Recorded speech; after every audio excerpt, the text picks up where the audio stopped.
30 days spoken ఇంగ్లీష్లో భాగంగా ఈరోజు మన డే 7లో verb in the past form అంటే ఫాస్ట్ ఫామ్లో ఒక వర్బ్ 2ను మనం తీసుకుంటే అది ఏ టెన్స్లో అంటే ప్రజెంట్ ఫాస్ట్ సింపుల్ మనం చేసుకోవచ్చు.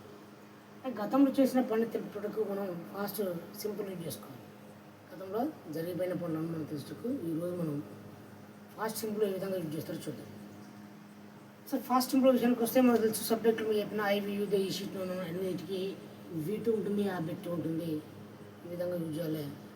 ఇది ఎప్పుడు చూస్తుంటే గతంలో చేసిన పనిని తెలుపుతాం. ఇది కొన్ని కీవర్డ్స్ ఇస్తానో చూడండి. ఇప్పుడు yesterday, long ago, last year, last Sunday, last ఈ విధంగా కొన్ని ఇంపార్టెంట్ పదాలు చూసుకున్నాం. అంటే నిన్న జరిగిన, గతంలో జరిగిన, చాలా రోజుల క్రితం జరిగిన, గతంలో జరిగిన వాటిని మనం ఇంగ్లీష్లో తెలపాలంటే ఫాస్ట్ సింపుల్ ఎక్కువ. సో కొన్ని తెలుగులో వాటిని ఇంగ్లీష్లోకి ఏ విధంగా అనువాదం చేయాలో చూద్దాం. ఇప్పుడు ఎగ్జాంపుల్, నేను నిన్న సినిమా చూశాను. నేను నిన్న సినిమా చూశానంటే ఐ సా ఏ మూవీ అనాలి. I saw a movie. ఒకవేళ డిడ్ కూడా చూసుకోవచ్చు. I did see a movie కూడా రాసుకోవచ్చు. డిడ్ వస్తే V1 వస్తుంది, డిడ్ ప్లస్ V1 వస్తుంది. So example, I did see a movie రైటే, ఐ సా ఏ మూవీ అయినా రైట్. ఓకే, బట్ సబ్జెక్ట్ అంతా వర్బ్ టు రావాలి compulsory. So I saw a movie yesterday, లేదా saw a movie last Sunday, I saw a movie last month. ఈ విధంగా చెప్పుకోవచ్చు.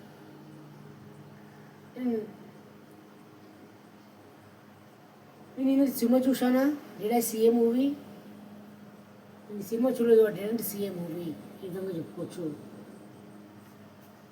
మళ్ళొకసారి చూసుకుంటే, నేను నిన్న సినిమా చూశాను, ఐ సా ఏ మూవీ చెప్పుకోవచ్చు.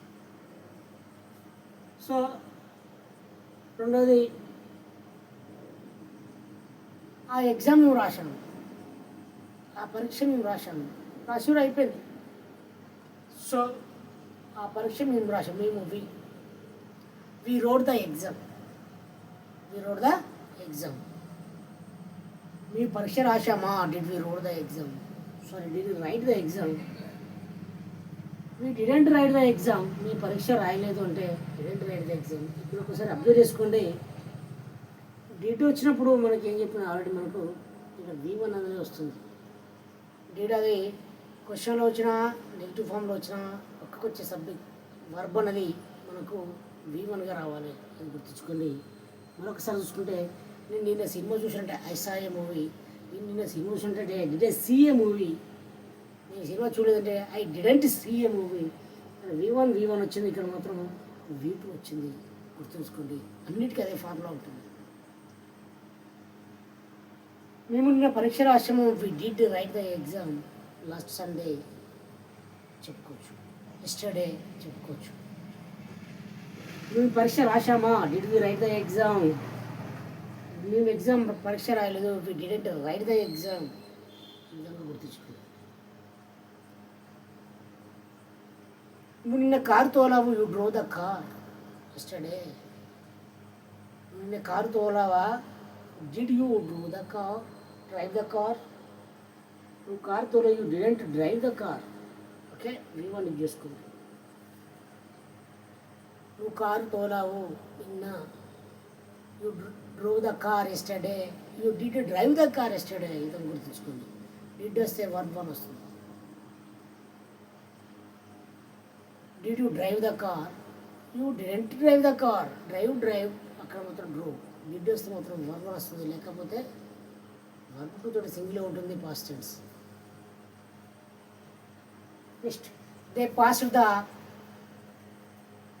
SSC last month. వాళ్ళు last month SSC exam pass అయ్యారు. SSC పాస్ అంటే లాస్ట్ మంతే పాస్ అయ్యారు. దాని ఇంగ్లీష్ చెప్పాలంటే they passed the SSC last month. వాళ్ళు పాస్ అయ్యారా, డిడ్ దే పాస్. వాళ్ళు పాస్ కాలేదు, దే డిడెంట్ పాస్. ఇక్కడ V1 వస్తుంది, ఇక్కడ V2 వస్తుంది, గుర్తుంచుకోండి. సో గత నెల వాళ్ళు ఎస్ఎస్సి పాస్ అయ్యారు అంటే they passed SSC last month. Okay, intermediate pass అయ్యారు గత నెల అంటే they passed intermediate last month. Okay, next అతడు కొన్నాడు ద బ్యాగ్ అనుకున్నాడు. He purchase the bag, he purchase the bag, she purchase the bag. Okay, మరి డిడ్ చేస్తే he did purchase the bag అని చెప్పచ్చు. అతడు బ్యాగ్ కొన్నాడా? Did he purchase the bag, purchase the car, so car అనుకున్నాం. Did he purchase a car, అతను car కొన్నది. He didn't purchase a car. Okay, ఆ విధంగా చెప్పుకోవచ్చు. ఆమె అతని స్నేహితుని కలిసింది. She met her friends, her friend yesterday, last year, last month, 1 year ago చెప్పుకోవచ్చు. ఆమె వాళ్ళ ఫ్రెండ్ని కలిసిందా? Did she meet her friend, ఆమె యొక్క ఫ్రెండ్ కలలేదు. She didn't meet her friend. ఇక్కడ మీట్ వస్తుంది, ఇక్కడ మెట్ వస్తుంది. ఆమె అతని స్నేహితుడు కలిసిందంటే, ఆమె స్నేహితుడు కలిసిందంటే షీ మెట్ హర్ ఫ్రెండ్ చెప్పుకోవాలి. She did meet her friend, ఆ విధంగా కూడా చెప్పుకోవచ్చు. SRH won the match, SRH won the match last week. పోయిన వారు ఎస్ఆర్హెచ్ మ్యాచ్ గెలిచిందంటే ఇంగ్లీష్ చెప్పండి. SRH won the match last week. SRH match గెలిచిందా? Did SRH win the match? SRH match గెలదు. SRH didn't win the match last week. ఈ విధంగా చెప్పుకోవచ్చు. ఇది డిడ్ ఫార్ములా కూడా V did plus right, you did వస్తే వస్తుంది, 1 వస్తుంది. మరొకసారి చూద్దాం. గతంలో చేసిన పనులను మనం పాస్ట్ సింపుల్ చెప్పుకోవాలి. పాస్ట్ సింపుల్ ఆ సబ్జెక్టుకు V2 వస్తుంది. ఒకవేళ ఆ సబ్జెక్టుకు డిడ్ ప్లస్ పెట్టినప్పుడు మెయిన్ సబ్జెక్టు V1గా, మెయిన్ వర్బ్ V1గా కూడా రావడం జరుగుతుంది. ఎగ్జాంపుల్ కొన్ని తెలుగు వాటి ఇంగ్లీష్లో అనువాదిద్దాం. ఓకే, నేను నిన్న సినిమా చూశాను. ఆ సాయి మూవీ ఎస్టర్డే. నెక్స్ట్ మేము పరీక్ష రాశాము. We rode the exam. Next నువ్వు కారు తోలావు. You drove a car, the car. Next వాళ్ళు ఎగ్జామ్ పాస్ అయ్యారు ఎస్ఎస్సి అంటే they passed SSC examination. Next అతను కారు కొన్నాడు. He purchased a car. ఆమె యొక్క ఫ్రెండ్ని కలిసింది. She met her friend. Okay, చెప్పుకోవచ్చు. ఎస్ఆర్హెచ్ మ్యాచ్ గెలిచిందంటే ఎస్ఆర్హెచ్ ఓన్ ద మ్యాచ్. ఈ విధంగా చెప్పుకోవచ్చు. సింపుల్ చెప్పాలంటే గతంలో చేసిన పనులను మనం ఆ సబ్జెక్టుకు V2 యూజ్ చేయాలి. ఓకే, ఆల్రెడీ మీకు తెలుసు రామాకెళ్ళి రావణ అంటే తెలుసుగా మీకు. రైట్, నేను క్రికెట్ ఆడను. I played cricket yesterday.